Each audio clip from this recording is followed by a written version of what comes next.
there's actually a lot of talks that are going to be fun, like all of them. And ArgoCon. So that will be the first, like during the I day, love the it. fun Yes. is at ArgoCon.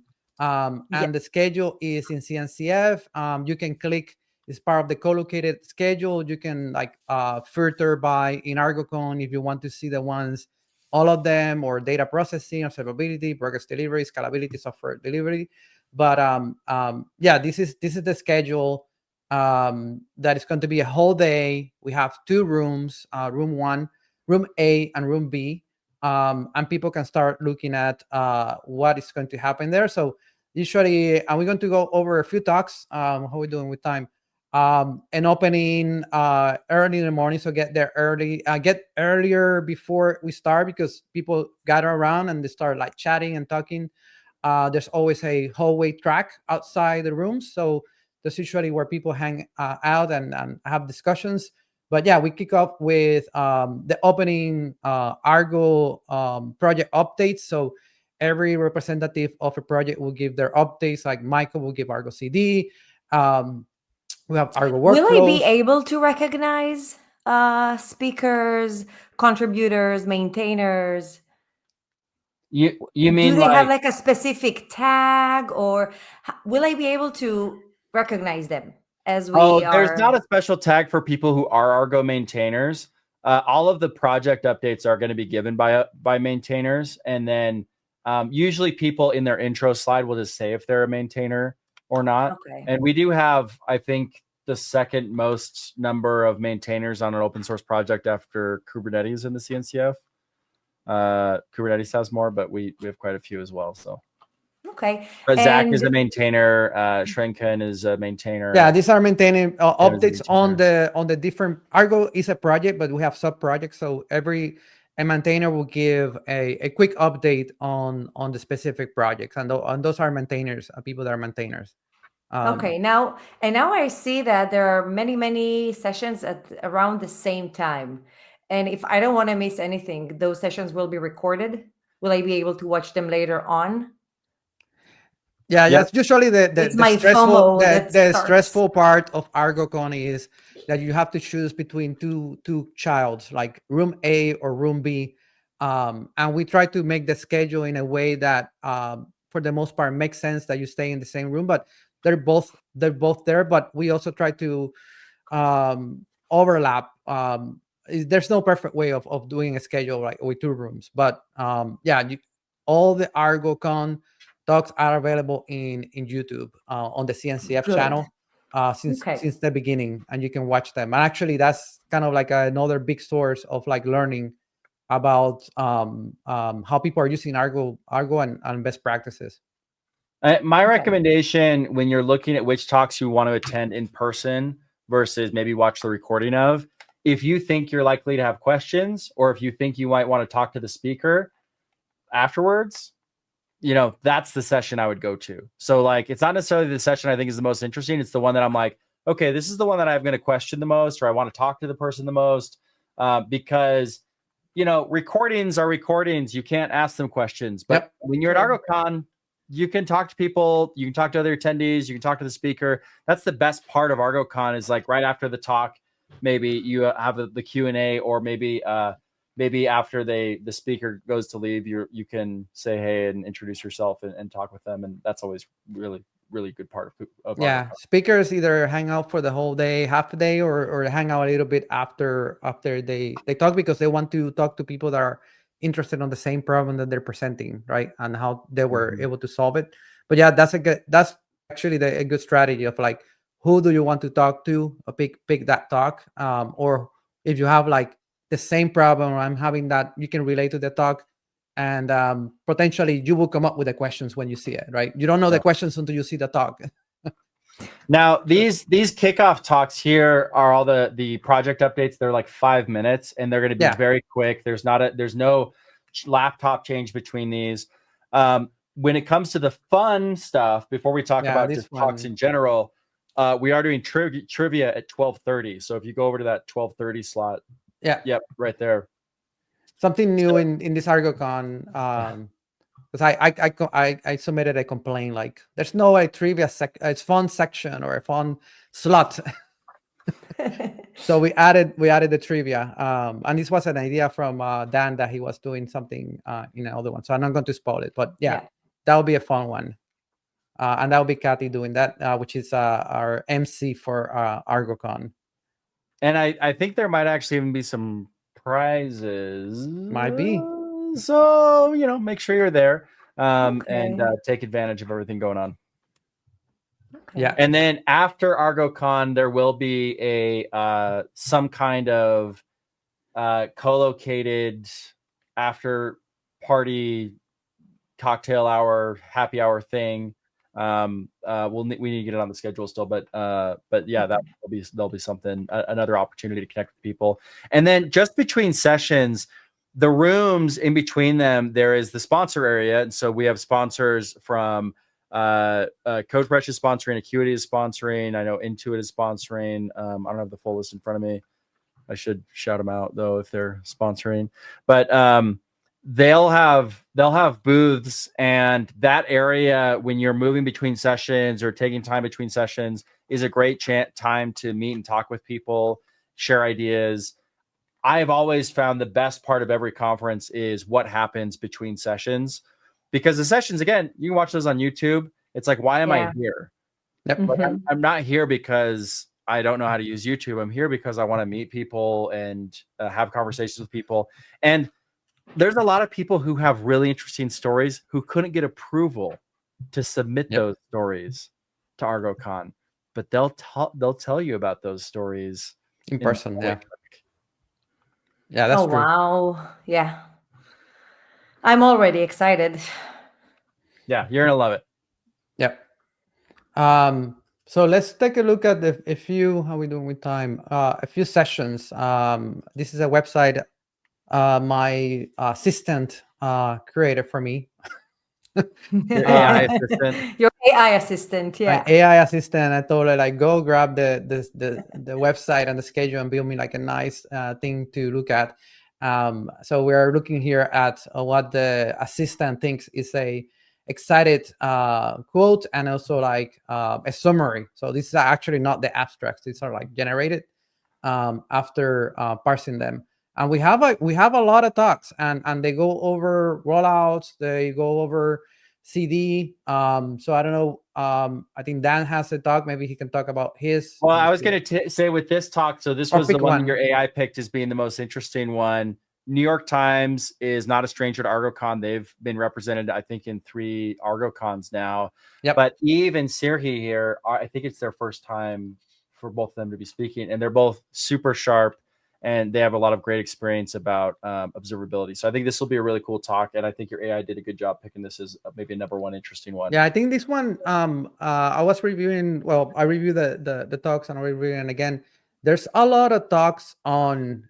If you agree with me, there's a lot of talks on like running Argo, like the non-functional aspects of running Argo. Like there's a couple of like at scale, large promotions, observability, and my talk will have some of Grafana dashboards at scale for Argo, and then this one is also about observability, like putting SLOs and SLIs, like several level objectives if you're an SRE, on not just like the running workloads, right? But it's about your deployments and your infrastructure, your platform software, right? At the end of the day. So this one is a good talk on that one. You see, Carlos, I've noticed that the talk are like 25 minutes long. yes, that's the challenge. Wow. So it's a challenge to put all the things that you want to say in 25 minutes and 25 cover questions.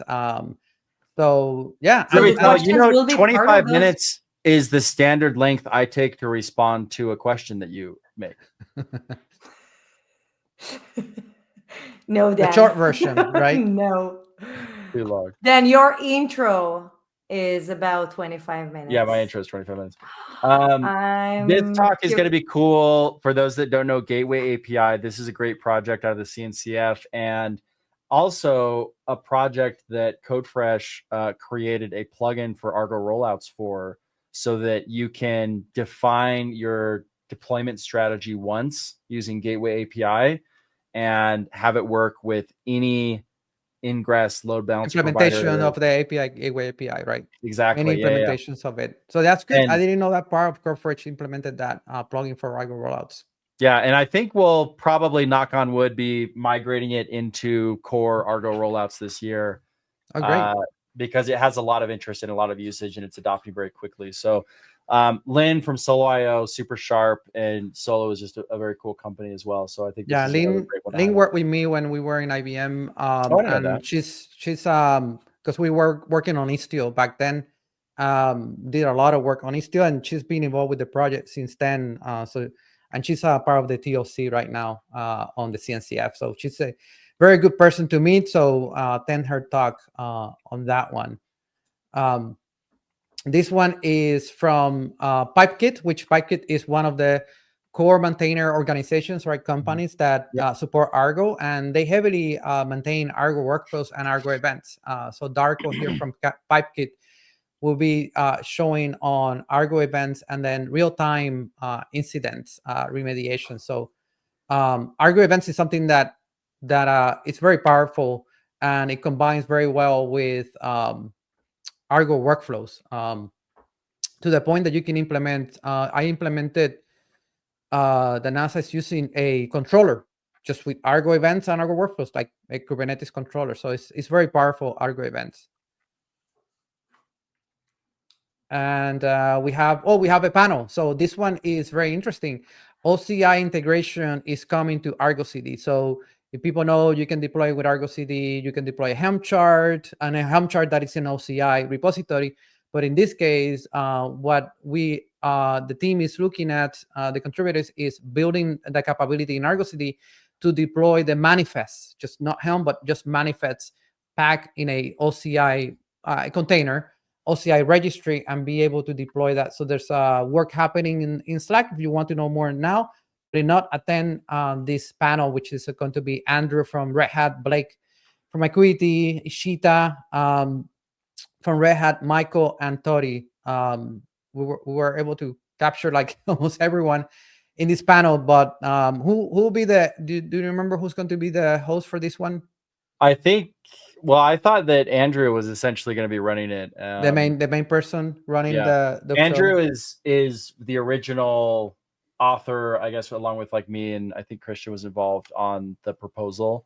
But Andrew has really been the one that's been driving it forward and working with everybody. And Blake is doing PR, so both are collaborating. Yeah, and then Blake has been doing a lot of implementation work. I lately just coming in as a maybe product manager questions of like all kinds of contributions are important, Carlos. Yes, of like, how would this compare to the Flux OCI integration? If I'm using Flux, how do I migrate to Argo and those type of things? So they're looking into that, and actually, good news, it works. Awesome. Okay, excellent. So they double check. Yeah, well, it's good to have it as like a supported flow. Yeah, no, people are going to ask, right? So how difficult it is to run a script or not, they're compatible, like, and then they're going to go over like explaining like how annotations in OCI images are handled, right? And like this is an implementation using Argo CD. And just as a side note, Andrew will be joining our next Argo Unpacked episode. Oh, great. Yeah. What's our topic for the next one? Do you remember? I don't remember, but we'll come back to it. We'll see that on social. Hey, this is a talk that I'll be giving with Victor, and tell us a little bit about this one. This one is interesting because for those that have been watching the Argo CD space, you know that there's been a lot of work. It's like Argo CD can take something and get it deployed, and it's amazing at it. It's better at it than anything else. And the challenge then is, okay, what if I want to go push a change to this app and then to that app? How do I do that? And so there's kind of a million different approaches out there right now to do that. Some people are doing it with a CI/CD pipeline. Some people are using Argo CD with application sets and progressive sync to get something like that. There's Cargo out there as an open source solution. CodeFresh GitOps is an implementation. Intuit has been working on the GitOps promoter. So we're going to be kind of going through these different approaches and how they work. Now, I'm somewhat biased, right? Because I obviously I work at CodeFresh, I work at Octopus Deploy, and we're building our implementation of this and have been releasing that and promoting it. So to keep me honest, we've got Victor, who is just like, if you know Victor, I hope he's watching and he knows that I say this with love. He is like a tech curmudgeon of curmudgeons, and like he's not going to take any crap. He's not going to let anybody get away with anything. He'll call out any BS if I try to spin it. So that way we'll have kind of a good balanced look at like these different approaches and how they work. And ultimately, there's a lot in common that are kind of best practices that bleed into these things. And so that's kind of where we're going to be focused on these approaches and how like to be thinking about them in a global way. Hopefully best practices, like different implementation from the same best practices. But one thing that I may be requesting on this talk or if you to cover is Argo rollouts, because a lot of people think about just Argo CD and then they talk about promotions and then like, but I'm using Argo rollout. So how do I have an Argo rollout in this cluster, in that region, in this cluster? All of them are Argo rollouts, and how do I promote it from one to another? Okay, right. That's a good thing for me to have in mind as I'm preparing these slides. Because people have Argo rollouts, and it's like, you show me how to do with Argo CD with a simple hello world. Like, how do I have Argo rollouts? Everything is on an Argo rollout, right? I have customers that do that. Okay, perfect. Yeah, we'll talk about that too then. So we run out of time. Maybe we jump to my talk, and that way we talk about. Yeah, do you want to talk about yours? We talk about things that we know. I don't know which one number is mine. Let me see if I can find it. But yeah, this is a link that I have in. It's available, so people want to see it, or if we want to do another episode of discussing that. So mine is, I think the name Mike from Togan. I'm doing with Adobe. So me and Adobe, we've been working on their massive. You've seen some of the talks, the Argo Cons. Argo CD has a massive deployment model. They have. On this case, Mike's team, not the other team, but this Mike's team only has, it has 400 clusters, and his team manages from around an average. They have a top of like 140 add-ons, and add-ons are like system-wide software that prepare the cluster. So it's a platform team. So multiply 140 by 400 clusters. Add-ons that give you around 50,000 add-ons that you have to manage, the versions of them like in different regions, permutations. And then when you have like an add-on like Cert Manager or Fluent Beat that has a CVE, for example, how do you, or a feature that you're upgrading, how do you go for 400 clusters, different divisions, different organizations? How do you manage that? So we'll be talking, and we cannot do it in 25 minutes. So we are building a GitHub repo which people can just run with one command using the Canoe IDP builder, that with one command will like bootstrap a cluster and then have like 400 V clusters, for example, and then have like all the add-ons, and then show like what is Grafana observability gives you in terms of like the metrics, using kubestate metrics to grab the information from the Argo projects and Argo CDs, and augment that with the metrics that Argo CD already have, and then create a view that gives you a view of like when something is out of sync. Is it out of sync because it's within the windows of maintenance? Like you don't, which is okay. It's a false positive. Like if you have a windows of maintenance, multiple of them in a project for different clusters, it's out of sync because it needs to be out of sync. It's in a maintenance windows, or not. And then having 50,000 apps, how do you find the ones that are out of sync that are okay, or the ones that are stuck? And stuck meaning if an Argo CD isn't progressing, right? Then like it goes into progressing, and then usually in 30 seconds, in 1 minute, it goes.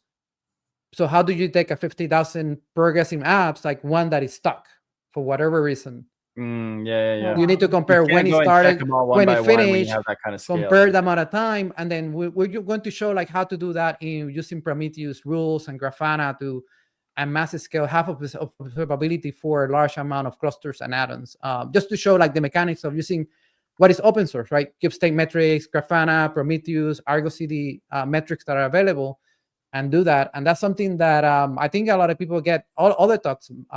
Christian, you also doing one. There's a couple of multi-cluster ones. Oh, wait. I wanted to make a comment. For those that have been watching you, Carlos, during this session, they'll be like, okay, I definitely want to see Carlos speak. But Mike, your co-speaker, we call Tujeron, we call him Tuj. He's amazing. This is, I think it'd be his third, maybe his fourth Argo Con talk. He gave a talk at KubeCon 2 years ago about how many times you could nest V cluster, and he basically does infinite nesting of V clusters. And so he's a great one who has a lot of knowledge. And so if you get a chance at ArgoCon to go and say hello to him, say Tuj, and he'll be excited to see you, and hopefully so won't run he's away. excited on building this because they're doing this in Adobe, and I was like, I want to help, right? Bring this out. Like this knowledge is like very useful. And then he wants to also contribute this to the Argo project, Argo Labs, right? I thought like we can start with Argo Labs of putting this example, Prometheus and metrics and Grafana, right? So people can use it at scale, and also like mechanics of like promoting an add-on, right, from environment to environment on how to do that with application sets. So this will be a good talk. But there's a lot of I saw in the schedule multiple presentations on multi-cluster. So if you're familiar with multi-clusters, there's a couple of talks on that. So I'm sold. I want to be there. And then I'm wondering, is there like a limitation in terms of the number of people that can register? Do I need to register in advance? You do need to register for Argo Con itself, not necessarily for the talk. Now, if Not you're for on the the talks. CNCF schedule, and I'll throw up my screen here really quick. Let me remove yours. When you're looking at these talks, you can click that add to my schedule. That doesn't reserve you a spot. It just adds it to like your agenda in CNCF. So like when you're running around, you're talking to people, you'll get lost. So it's good to go through ahead of time and hit like a couple add to the schedule. And then when you're in the middle of the day and you're like, okay, where am I supposed to be? You can pull up and look and see which one you're supposed to be in. I have seen the rooms get standing room only before quite a few times. So it is good to get there like, a minute or two early and or a few minutes early and sit down and get definitely not running late. It's 25 minutes. So yeah, it's not so long that you can be late. But I definitely have seen before talks that have been standing room only where like the fire marshal was threatening to come and like remove people. So like, better getting there sooner than later if you want to make sure to catch a talk. Well, don't scare people. Like last one, we got big rooms. Like in the last ArgoCon, the room was very big, so a lot of people get in. About the registration, if you're not familiar with the registration, is co-located events. So as long as you have the co-located events in your registration, it's an add-on. Then you can attend ArgoCon and the other co-located events. So maybe you want to do half a day for one or the other one. Usually, if you pick ArgoCon in the morning, you stay in the you will stay in the afternoon. You'll be all day there, and then do the co-located party afterwards when it ends. Just stay for it after. Yeah, for the little after party. And I'll just show you like on this schedule. Here I've got ArgoCon, but these are all other. Backstage Con, Easter Day. Yep. And so if you had a talk that you wanted to catch at one of these other ones, you could do that, and spend the rest of the day at ArgoCon. So it's definitely like worthwhile to have that day, and it's a little bit quieter than KubeCon, right? Because it's kind of the people who arrived like a day early to do this stuff, and so it tends to be a little bit smaller, and you have a little bit more time to talk with people. When we go into KubeCon, which is the next day, because this is a day 0 event, right? So it's like the kickoff of KubeCon. But the following day, Wednesday, is going to be like wall to wall, jam packed, crowded, running around. So a little bit more intense energy. So these colo days are really nice to get to know people and to have a little more time to talk and connect. Yeah, and one more thing, we have the project kiosk. So in the expo, there's going to be an Argo project kiosk that the maintainers or the people contributors of Argo will be there to answer questions during the KubeCon days. Like that starts on Wednesday. It's not the first day; it's just ArgoCon. Go to the rooms and then have fun. Hallway track, which is in front of the sponsor booth. So try to hit the sponsor booths, and then there people are just hanging there, just talking with the sponsors and the people that are just walking and waiting for the next talk during the breaks. Yeah. Okay, wow, that was fantastic. I must say, I'm even more excited than I was after this session. Thank you so much, Carlos and Dan. You bet, Yeah. Ravital. So we did have a closing as we're coming to the close. Someone was asking if we had any more discount codes for certification. Do Go we fresh. have any discount codes for certification today, Ravital? We do, we do. So I would say, Mario, subscribe to the newsletter, and then I'll Ah, get good. your email there, and I'll be able to share it with you. Nice. Nice. And here is the link. Perfect. Well done. Anything else? Comments, questions? Yeah, Carlos, anything you want to plug at the end? No, I'll be usually I need to be on my schedule, but I'll be in Argo Con if you want to say hi. I'm also going to be in the EduRest booth. EduRest has a booth in KubeCon, and in there I have a couple of folks helping me, and they're going to be Argo demos with EKS and other ones with machine learning and other projects that we're working on, like Crow and others. So just stop there. So during KubeCon, we can find you at the AWS booth. During KubeCon, you'll be able to find Ravital and I at the Octopus Deploy booth. And I will be at the Argo project booth Just go. for 2 or 3 of those days in sporadically. But there'll always be somebody from the CodeFresh Octopus Deploy team at the Argo Pavilion booth if you want to talk to us there, or just come talk to us at the Octopus Deploy booth. Not if, just come and say hi. Yeah. not Get if, I some mean swag, when. right? You Get the have to come and swag. say get some hi. swag. Learn about CodeFresh. Yeah. Get some Yeah, Argo I'll be stickers, get Yeah. some t-shirts. This one Yeah, is. and I think let- I got this one from you, right? This is my favorite T-shirt. Yeah, that's it. You got the right one. Yeah. Because usually you get a fantastic. small one. Like I always have this one. Since you got me this one. So Ravital, our schedule, do we have a show before ArgoCon? This is our last show before ArgoCon. This is our last show. We'll have one after it. And if you register to the newsletter, you'll get all the details that we have shared here straight to your email. Perfect. Okay. So I want to And- say again, come and say hi. We will be there. We'll be happy to meet all of you. Perfect. All right. Thanks everybody for joining us for episode 3 of Argo Impact. We'll see you at KubeCon, and then we'll see you for episode 4. Or Yes. Thanks, Carlos. Andrew. Thanks, Ravital. Yeah. Thank you for having Carlos. me. Had a lot of fun. See you, folks. Bye-bye.